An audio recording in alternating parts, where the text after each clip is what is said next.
Rhonda with Simple Gifts Farmstead, and we are here for another Farmstead field trip. And today we are here with Jane Priddy, Charleville, and we are going to have a little tour of Priddy's General Store. And this is a really cool place. I think you're going to enjoy it. I know that I already have done a little shopping, and I can't wait for you to see it too.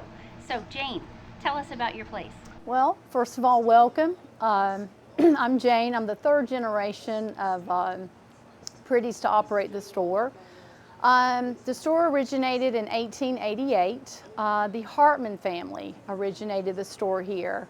And then my grandparents took it over just days after the stock market crash in October of 1929. Just days, crazy.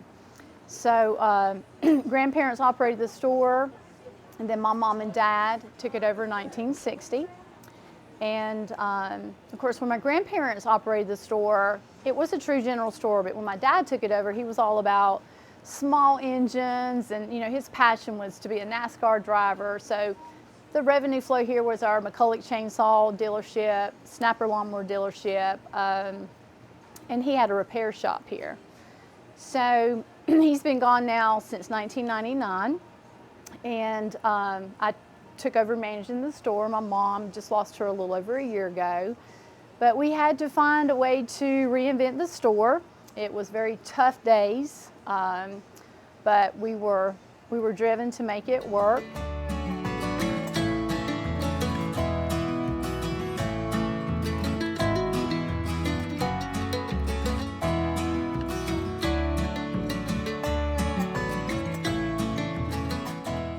A couple years after my dad passed away, a good friend of mine encouraged me to do bluegrass music events here. So we started a bluegrass music festival in the month of October, Saturday afternoons.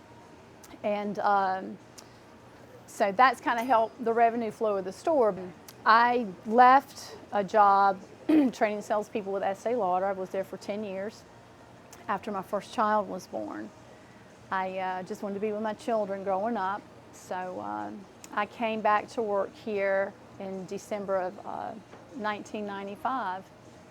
So I've been here since 1995. It's time for me to retire, but I'm just getting started.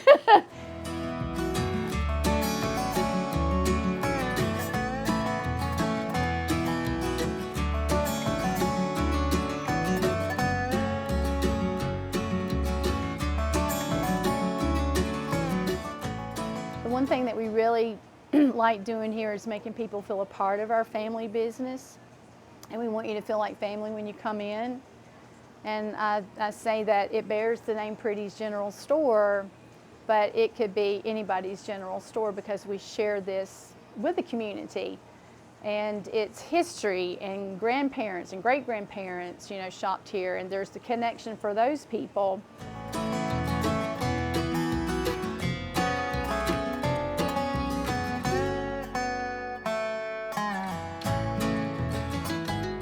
It's just real interesting to have been here as long as I have and to see the transition of things. I mean, used to, it was, food kind of fell away when the big box stores came close by, like Food Line, opened 12 miles away, and then one of those DG stores down the road opened up. So we saw a change there, but we just kept trying to reinvent ourselves, and again, the music kind of helped us kind of advertise. But now it is all about the food. It's the specialty items. It's the homemade fried apple pies. It's the homemade bread. It's the homemade pecan tarts. It's the jams and the jellies. Most all of this stuff is North Carolina made, Stokes County made. Our local stuff, it's the unique stuff that's handmade, that's not an assembly line product that makes it work well here for us.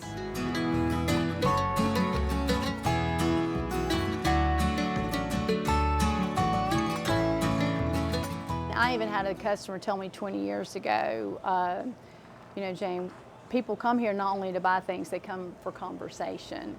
So it's, again, that's how you make them feel a part of it. I mean, I love talking to people and finding out where they're from. My grandfather, back in the day, they said, oh, your grandpa, no, wouldn't let anybody in the door without knowing where they came from. And I just like knowing where people are from and strike up a conversation. And it's crazy how there's always a connection that can be made. And that's kind of the cool thing that you see here is, like I just had some people in here yesterday from Snow Camp, North Carolina, and this guy was talking and they left and the other guy was like, oh, well, they're my neighbors. And I'm like, well, why didn't you speak to them? I was like, well, not really. They're from, I'm from Snow Camp, and it's just, this is just a place, again, for people to come together. And if you don't know somebody, when you come in here, like Wayne, who sits around here, stuff, they just love to talk to people. You're going to know somebody by the time you leave here.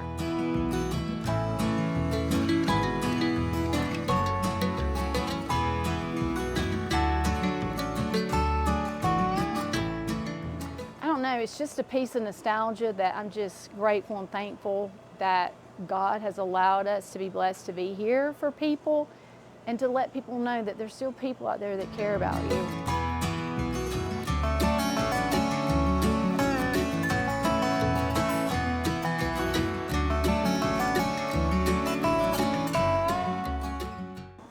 I think that people enjoy coming here to Priddy's because, number one, it's old, it's historic, it's just the way of life. We've tried to keep it as original and authentic as possible. I kind of like to say we're original, raw, dust and all. But it's just a way of life, and way life was back in the day when, again, people talked to one another and shared stories.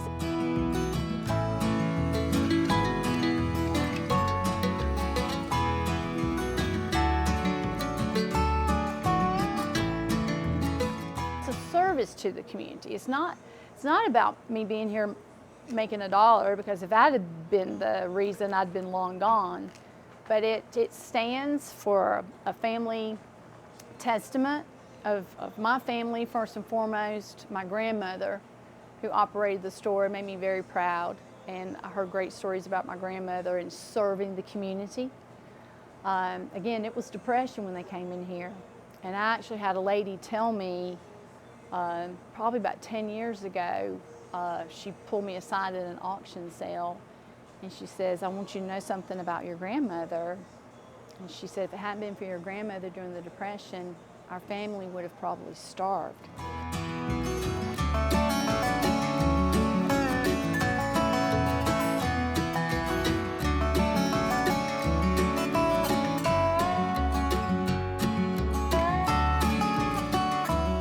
My grandmother died when I was like 7 years old.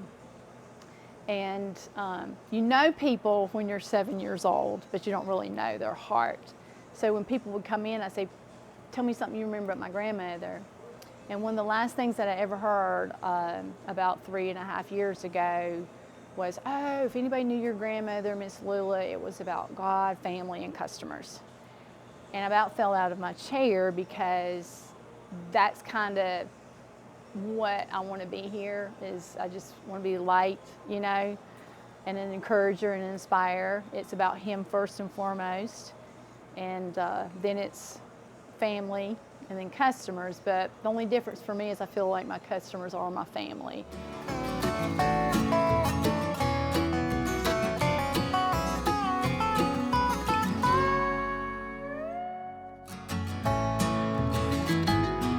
Especially young people. They've just grew up in a fast-paced world, and it's about go, go, go, do, and they don't take time to sit in a rocking chair like on the front porch and just share a conversation with somebody. And the best thing, the best gift that any of us can receive is time, and time with one another.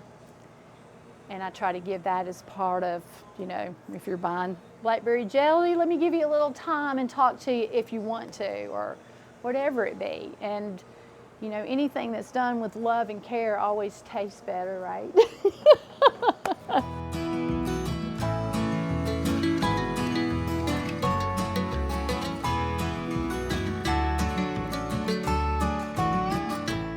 Back in the day when Grandma, and I'm sure the Hartmans too, ran the store, it was like a bartering system, or trading, if you will. They would bring in items. I know they picked blackberries and would bring them in. They'd be lined up the aisle here. I always heard stories. I never saw it before, but they would bring in things to trade out. And but there was a lady that came in probably 10 years ago. She had a little basket on her arm, And she says, I used to walk to this store when your grandmother ran it, and I brought eggs down here, and we would trade out for like flour or sugar.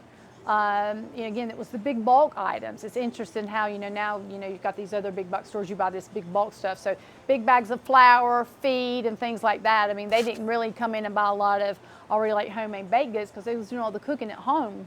Even in my dad's day, it may be in a trade out, I'll fix something, or Dad was always trading for motorcycles and go-karts for us, He traded something out for a pony one time that bucked me off and ended up bucking him off, and that didn't last here very long. He broke his glasses, but it was always that trading. If I've got something that can help you and you help me, that's kind of the beauty of the area that kind of still exists here. And we've got a lot of young farmers that are back farming in our community again. I mean, they still raise like country ham, or like raise pigs for country hams, and we've got chickens and eggs that they're growing, vegetables and fruit. We got a new farm that just opened up a few miles down the road, and but yeah, I think we may see some of those days come back, and who knows.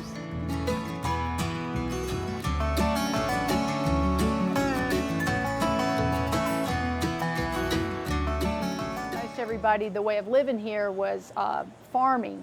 Tobacco farms were really big in Stokes County. So they only sold the tobacco in the fall of the year. So when they would sell the tobacco, they would come in and clear up their bill, so to speak. This is a ledger book. There weren't any credit cards. So their form of credit was, a customer would come in, Grandma would just document and not always write down what they got, but just write in and just keep that total. And that would go on for like several months until they sold their crops. And then they would come in and clear up their bill, and then they would run out of their money, and then they'd start the credit again. So as long as the farms were doing good, they could always come in and pay their bill. I actually had a man come in here probably about 15 years ago, and he was all upset that they had torn the house down that he'd lived in. And I was like, well, where did you live, sir? And he was like, out the road here. And I was like, well, where he told me, I was like, well, that was a tobacco barn. He said, that's right. He said, we didn't have anywhere to live, and your grandparents let us live in their tobacco barn.